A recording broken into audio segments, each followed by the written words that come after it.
habitantes somos verdaderamente en el Ecuador? El censo de población contó 16.94 millones de personas, que sería el tamaño de la población al año 2022. De esas, 4.4 están en la provincia del Guayas y 2.7 aproximadamente en la ciudad de Guayaquil. Ya, estamos hablando de casi 17 millones. Pero Sí. posteriormente salió una información que indicaba que faltaban 600.000 personas más que no se habían, 600.000 viviendas. 60.000 viviendas que no se habían censado. Aclárenos bien El, esa situación, lo que quiere decir que seríamos más de 17 millones. El dato es 600.000 personas del que ha estado circulando.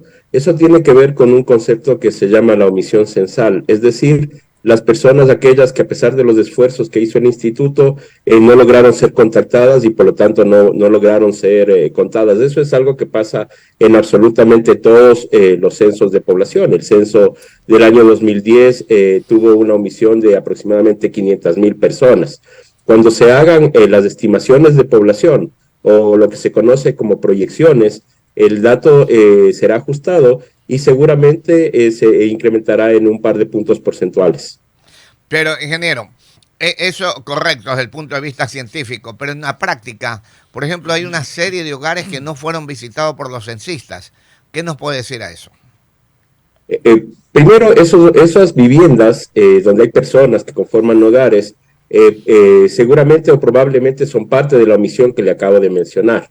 A pesar de que el INEGA ya ha hecho los esfuerzos, no se contactaron por alguna razón, por la que sea, porque no estuvieron en ese momento, porque el censista quizás no hizo su trabajo de manera adecuada, porque el hogar simplemente no quiso abrir la puerta y por lo tanto no pudieron ser contadas. Ahí está ese porcentaje de omisión que, como le mencionaba, tiene que ser lo más pequeño posible, pero también puede haberse dado otro efecto.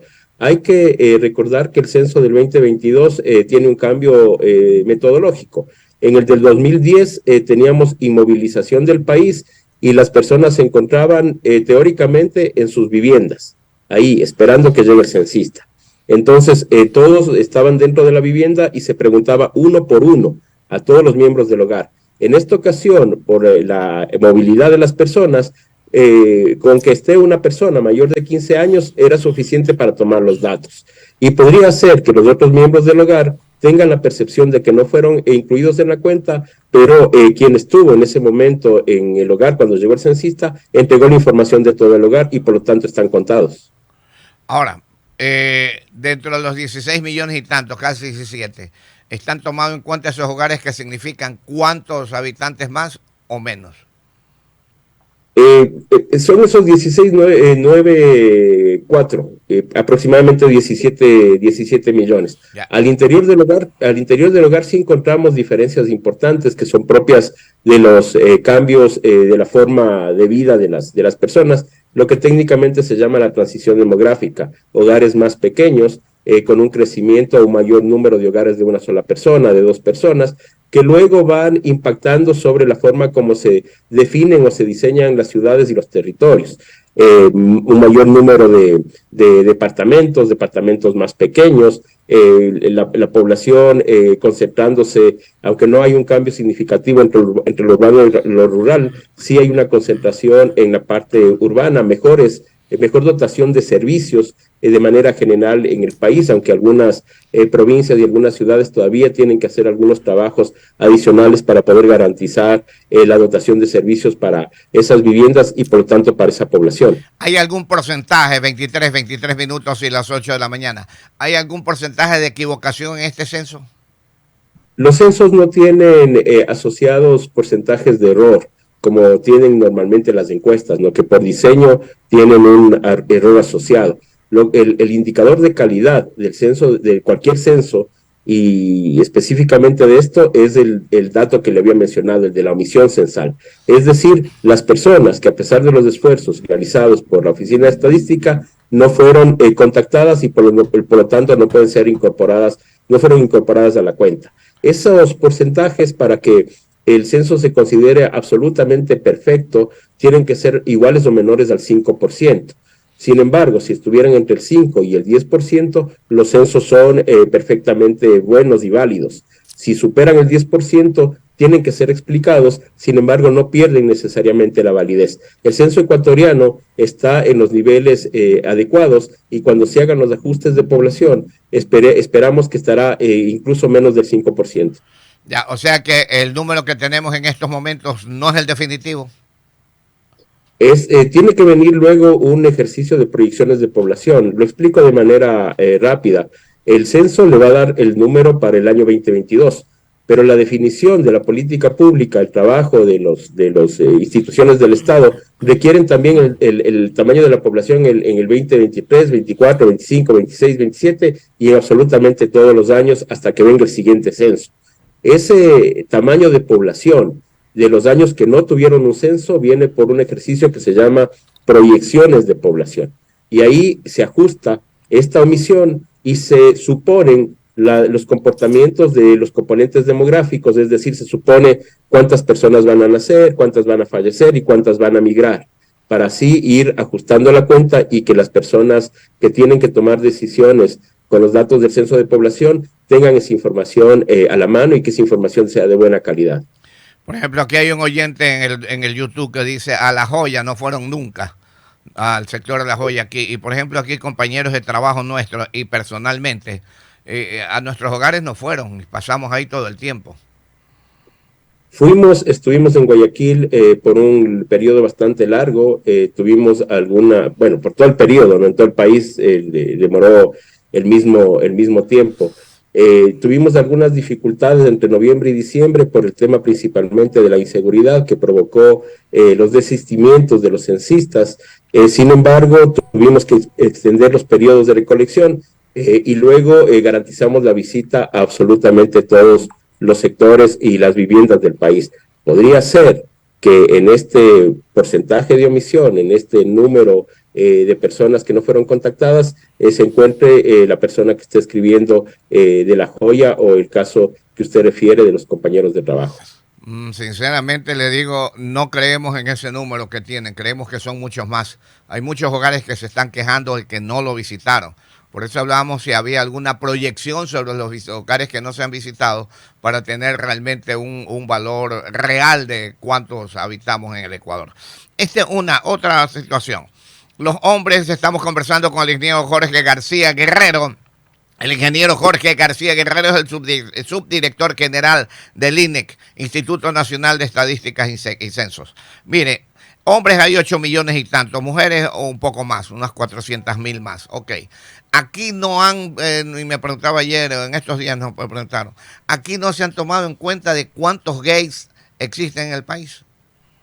Hay una pregunta que tiene que ver con la identidad y orientación sexual, identidad de género y orientación sexual, que fue incorporada en el censo de población. Esta información, evidentemente, por las mismas lógicas de la consulta, no tiene la posibilidad de cuantificar el total de la población o de la comunidad LGBT, sin embargo, tiene la posibilidad de caracterizarlo.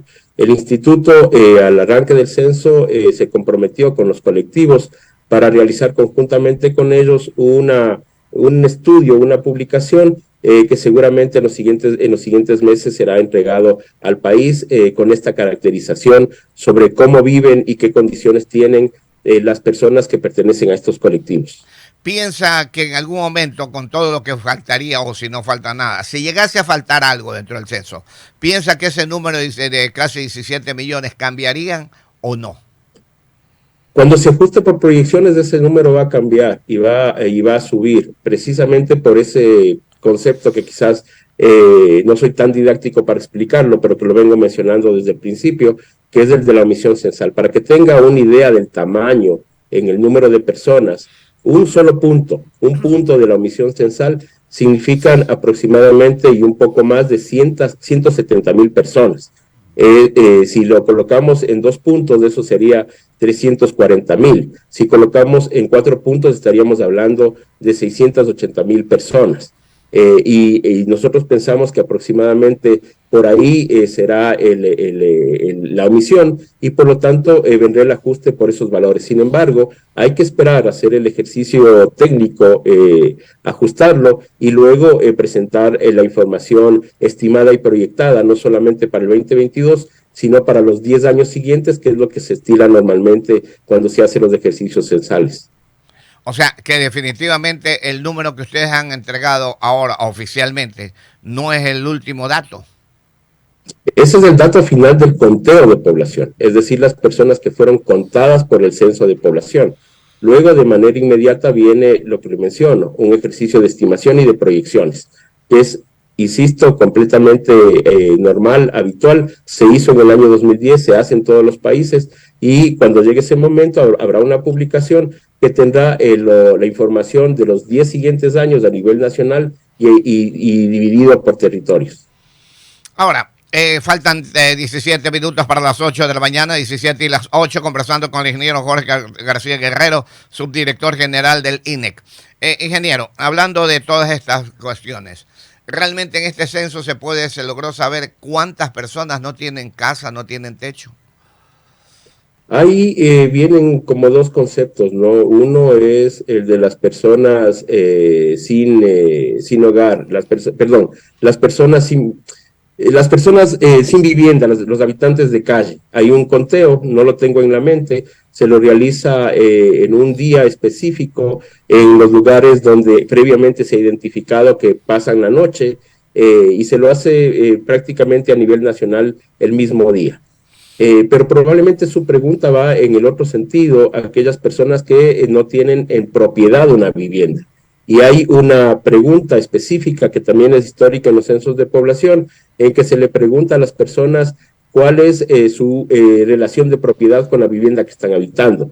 Si está pagada, si está arrendada, si está cedida, si está entregada por servicios. El dato existe y está publicado. ¿Hay algún dato? 15 minutos para las 8 de la mañana, 15 para las 8, 15 para las 8. La verdad que este censo cambió un poco, ha sido diferente a todos los censos anteriores, absolutamente a todos. ¿Por qué? Por ejemplo, ¿hay algún dato de saber exactamente cuántos extranjeros están aquí casi ilegales? Colombianos, peruanos, venezolanos que han entrado cualquier cantidad. ¿Se tiene una referencia de cuántos de ellos existen en el Ecuador hoy por hoy? Totalmente, pero déjeme referirme al primer criterio que usted menciona del cambio o de la diferencia del censo de población.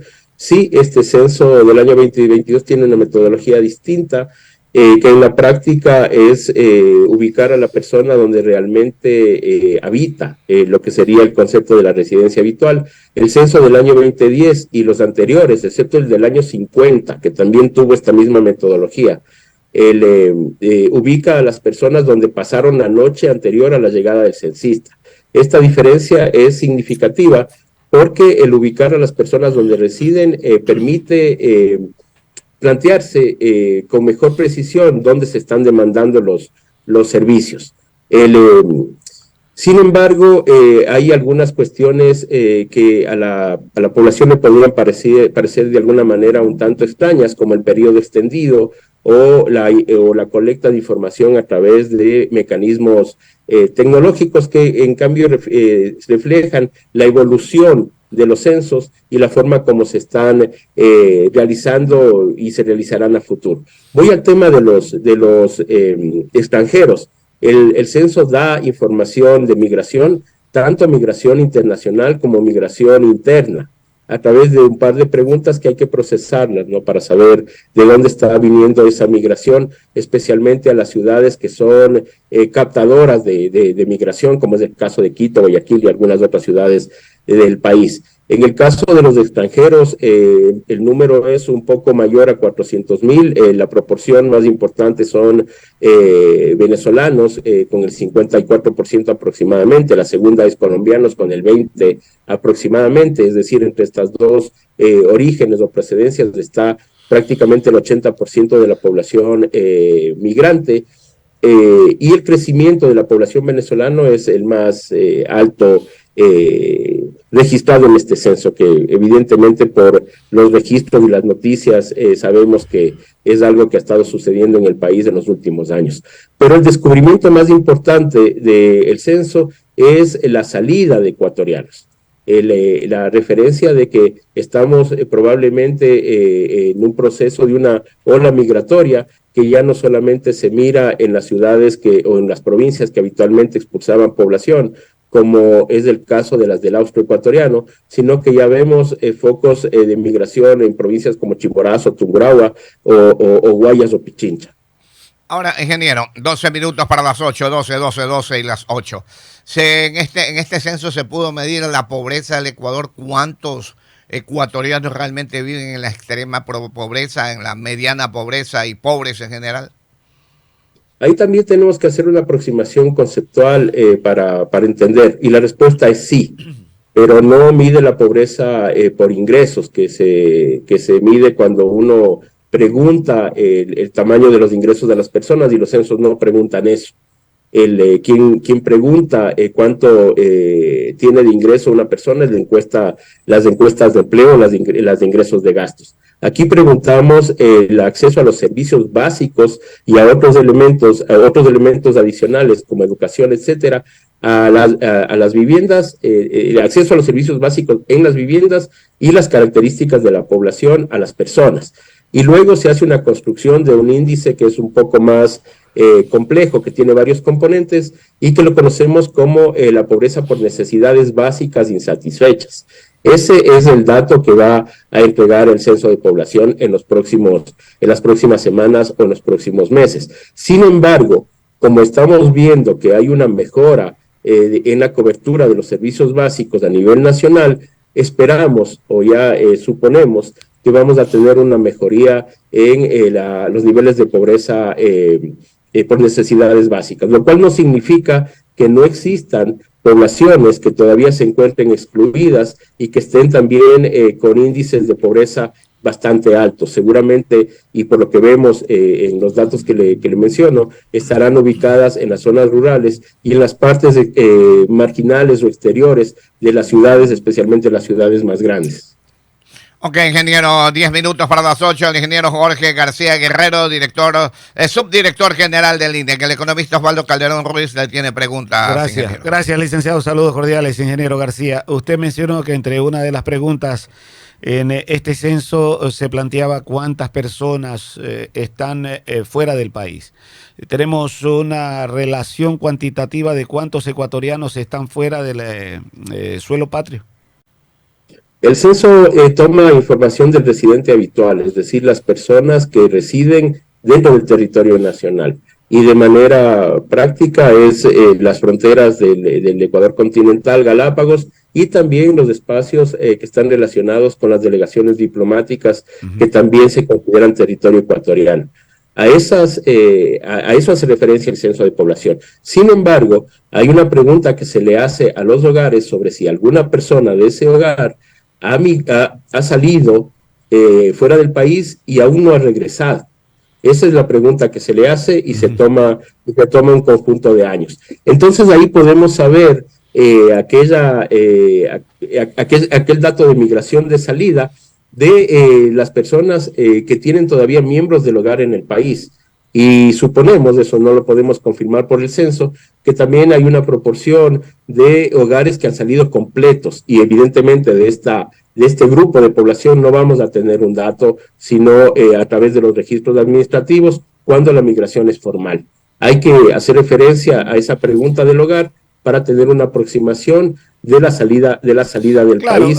O sea, esa es la idea, porque si ustedes preguntan, es para tener una suerte de referencia. ¿Cuál es la proyección? Porque si le preguntan a alguien, tiene un familiar fuera del país que no ha regresado, entiendo que la registran y la contabilizan. Sí, se registra y se contabiliza, y lo podemos tener por el número de hogares.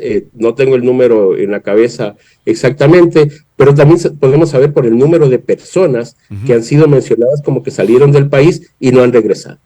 Claro, entonces ese es un dato que de pronto lo podríamos conocer más adelante, porque obviamente hay que considerar personas que salen de manera irregular y esos no están en el registro migratorio, pues, ¿no?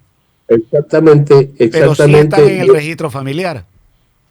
Sí, y el censo le va a dar información sobre ese conjunto de personas que salieron de una manera irregular, quizás no pasaron por una frontera con un registro, y el censo le va a dar esa aproximación, lo que en ocasiones se le llama la cifra negra, la que no está registrada. El censo era de población y vivienda, ingeniero García. El censo es de población y de vivienda, y en el intermedio cuenta hogares, ¿no? Que es el conjunto, esa agregación de personas que vive dentro de la vivienda. ¿Cuál es la estructura general que tenemos como vivienda aquí en el país? ¿Qué es lo que ha arrojado el censo? ¿Qué porcentaje tiene vivienda propia? ¿De qué estructura la vivienda? ¿Todos esos detalles los tienen? Los tenemos, creo que no lo mencioné, a nivel nacional es un aproximado de 6.6 millones de viviendas. Esas viviendas tienen al interior 5.1 millones de hogares, es decir, hay un conjunto de viviendas que tienen una condición de ocupación distinta a la de con personas al interior. Es decir, son temporales o son desocupadas, o tienen otra condición de ocupación. Esas viviendas todavía en el país tenemos la costumbre de habitar casas, sin embargo la proporción de las casas ha disminuido, y lo que ha crecido en más de 10, 11 puntos es el número de departamentos. Hay un crecimiento importante, las personas están optando por vivir en departamentos. Todavía hay un porcentaje pequeño de otra tipología de viviendas como cuartos de inquilinato, covachas, chozas, pero ya son porcentajes bastante pequeños. Y como le había mencionado hace algunos minutos, también podemos consultar en el censo si estas viviendas tienen en propiedad la persona que está viviendo, o el hogar que está dentro de la vivienda, o está arrendada, cedida o entregada por servicios. Claro, Y luego está todo el mundo de los servicios, del acceso a servicios, ¿no? Viviendas que tienen acceso a agua, que tienen acceso a luz, que tienen acceso a recolección de basura o alcantarillado, que es la que se relaciona con el tema de la pobreza por necesidades básicas insatisfechas, que también lo habíamos comentado ya. ¿Qué porcentaje de esas viviendas, habitaciones, casas, como se lo quiera mencionar, tienen acceso a los servicios básicos? ¿Han ya tabulado? Sí, y están presentados. Tengo aquí abierto un visualizador que les invitamos para que lo consulten también. En el acceso a electricidad a nivel nacional, el 98.7% es el servicio que tiene una mayor cobertura. La tenía también en el censo del año 2010. Agua, el 93.7% a nivel nacional. Alcantarillado es el servicio que está más bajo, ¿no? 83.3%, también por las diferencias entre lo urbano y rural, y recolección de basura, el 98.5%. Estoy comentándole de Guayas, Guayaquil, de la ciudad de Guayaquil. Le voy a dar los datos ahora a nivel nacional.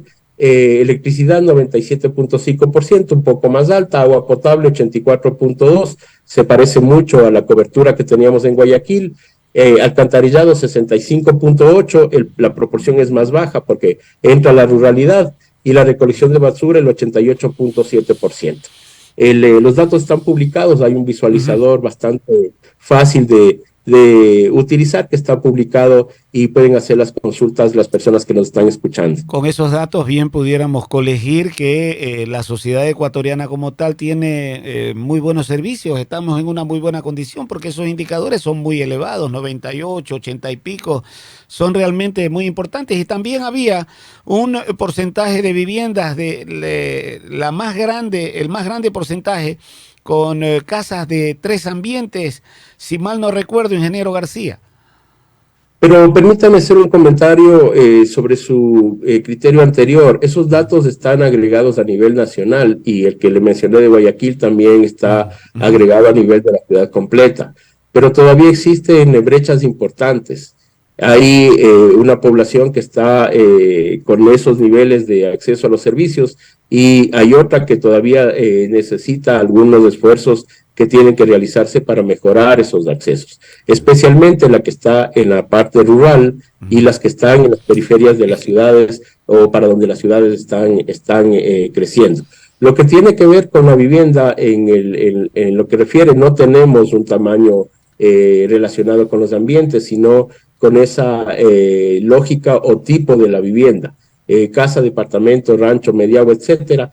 Le mencionaba que la preferencia mayoritaria es por las casas, 64.1%, departamentos el 21.1%, un crecimiento súper importante entre el año 2010 y el año 2022, y las otras tipologías se quedan en porcentajes más pequeños, ¿no? 5%, claro. 3%, 1%.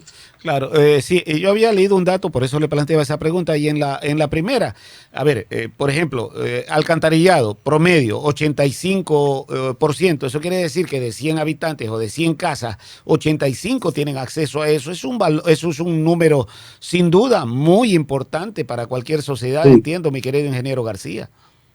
Sí, y es lo que le mencionaba cuando hagamos el cálculo de la proporción de personas o del tamaño de la pobreza por necesidades básicas insatisfechas y lo comparemos con el año 2010, vamos a ver una mejoría sustantiva. Pero mi punto o lo que intento mencionar es que todavía existen brechas donde claro. hay que trabajar. Así como hay personas que tenemos la posibilidad de tener esos servicios de buena calidad, hay todavía poblaciones que están demandando de esos servicios y es a donde tiene que enfocarse probablemente la política pública en los siguientes años. Perfecto. Ok, ingeniero, le agradecemos mucho. Si tiene algo más al ingeniero Jorge García Guerrero, subdirector general del INEC, Instituto Nacional de Estadísticas y Censos.